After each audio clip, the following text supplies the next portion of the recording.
નમસ્કાર મિત્રો, દેશ અને દુનિયા તેમજ ગુજરાતના મહત્વના સમાચારમાં આપનું સ્વાગત છે। આજના મહત્વના સમાચાર મેળવવા માટે વિડીયોને અંત સુધી જોતા રહો। સૌથી પહેલા આવા જ સમાચાર મેળવવા માટે આ ચેનલને સબસ્ક્રાઇબ કરવાનું ના ભૂલતા।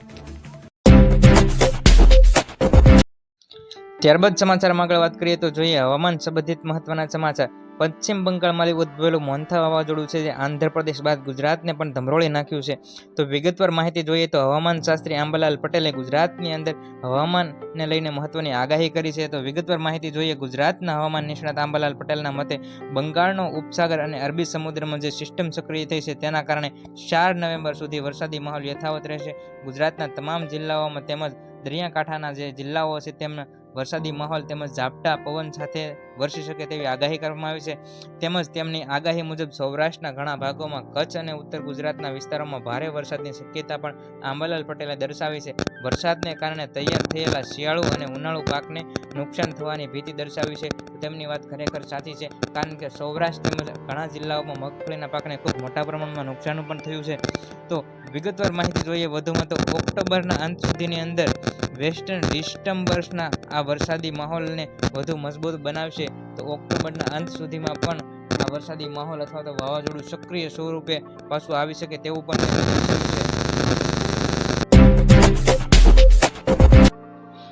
ત્યારબાદ સમાચારમાં આગળ વાત કરીએ તો જોઈએ ખેડૂત સંબંધિત મહત્વના સમાચાર। તો મિત્રો મહારાષ્ટ્રની અંદર નાગપુરમાં આજે બીજા દિવસે પણ ખેડૂતો ઉગ્ર આંદોલન કરી રહ્યા છે, કારણ કે દેવા માફી અંગે આ ખેડૂતોનું મોટું આંદોલન થઈ રહ્યું છે। આ વિરોધ પ્રદર્શન પૂર્વ મંત્રી અને પ્રહાર પાર્ટીના નેતા બચ્ચુ કટ્ટુના નેતૃત્વમાં કરવામાં આવી રહ્યું છે। જ્યાં સુધી સરકાર શરત વગર ખેડૂતોનું દેવું માફ નહીં કરે ત્યાં સુધી આંદોલન ચાલુ રાખવાની જાહેરાત પણ કરી દીધી છે। તો મહારાષ્ટ્રની અંદર ખેડૂતોનું ખૂબ મોટા પ્રમાણમાં આંદોલન ચાલી રહ્યું છે। ઉગ્ર વિરોધ કરી રહેલા આંદોલનકારી ખેડૂતોએ નાગપુર હૈદરાબાદ નેશનલ હાઈવેને પણ ચક્કાજામ કરી દીધો હતો અને હાઈવેને પણ બ્લોક કરી દીધો છે અને સરકારને પણ ચેલેન્જ આપી છે કે જ્યાં સુધી દેવું માફ નહીં કરો ત્યાં સુધી અમારું આંદોલન ચાલુ જ રહેશે, જેના કારણે હાઈવે પર ભારે ટ્રાફિક પણ જામ થઈ ગયેલો જોવા મળ્યો હતો।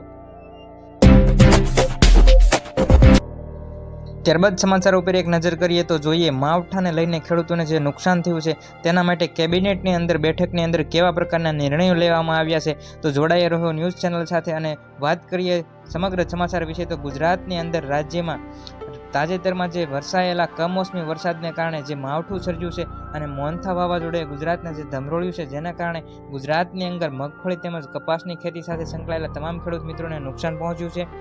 તેને વળતરરૂપ સહાય માટે ભૂપેન્દ્રભાઈ પટેલે કેબિનેટની અંદર જે મંત્રાલયમાં મંત્રીઓની મિટિંગ યોજી હતી, તો તે મંત્રીઓની મિટિંગમાં કયો નિર્ણય લેવામાં આવ્યો છે તો વિગતવાર માહિતી જોઈએ।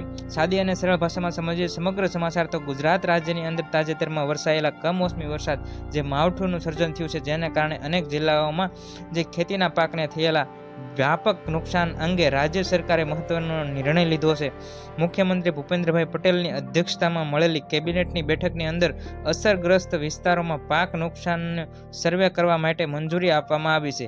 આ સર્વેની કામગીરી ગ્રામ સેવકો દ્વારા 1 અઠવાડિયાની અંદર પૂર્ણ કરીને રિપોર્ટ સોંપવાનો આદેશ પણ આપી દેવામાં આવ્યો છે, જેના આધારે ખેડૂતોને વળતર ચૂકવવામાં આવશે તેવું પણ કેબિનેટ મંત્રીની જે બેઠક યોજી હતી તેની અંદર નિર્ણય કરવામાં આવ્યો છે। તો મિત્રો ટૂંક સમયની અંદર જે જિલ્લાની અંદર નુકસાન ગયું છે તેવા જિલ્લાની અંદર ગ્રામ સેવક દ્વારા એટલે કે 1 અઠવાડિયાની અંદર જ સર્વે કરવામાં આવશે અને તે સર્વેનો જે રિપોર્ટ છે જે ગ્રામ પંચાયતના જે ગ્રામ સેવકો છે જે કેબિનેટને જે મંત્રીમંડળ છે તેમને સોંપવામાં આવશે અને ટૂંક સમયની અંદર જ જે ખેડૂતોને નુકસાન ગયું છે તેમને વળતર ચૂકવવા માટે મંત્રાલયમાં બેઠક યોજવામાં આવી હતી અને ભૂપેન્દ્રભાઈ પટેલ દ્વારા એવી જાહેરાત કરવામાં આવી છે કે જે ખેડૂતોને નુકસાન ગયું છે તેવા તમામ ખેડૂત મિત્રોને વળતર ચૂકવવામાં આવશે।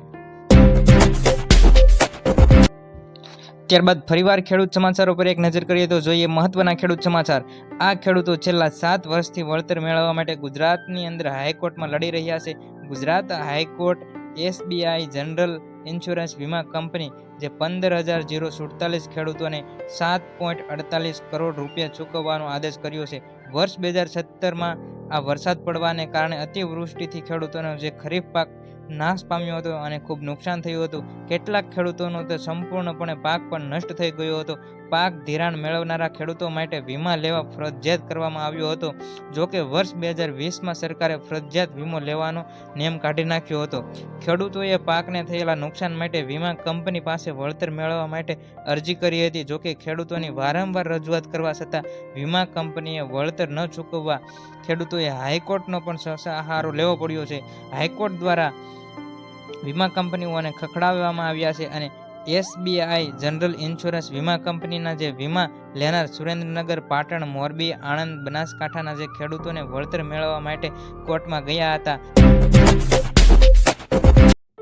તો મિત્રો, મહત્વના ખેડૂત સમાચાર તેમજ સરકારની વિવિધ યોજનાઓ વિશેની માહિતી સૌપ્રથમ મેળવવા માટે ગુજ્જુ માસ્ટર ન્યૂઝ ચેનલને સબસ્ક્રાઇબ કરો અને ચેનલ સાથે જોડાઓ.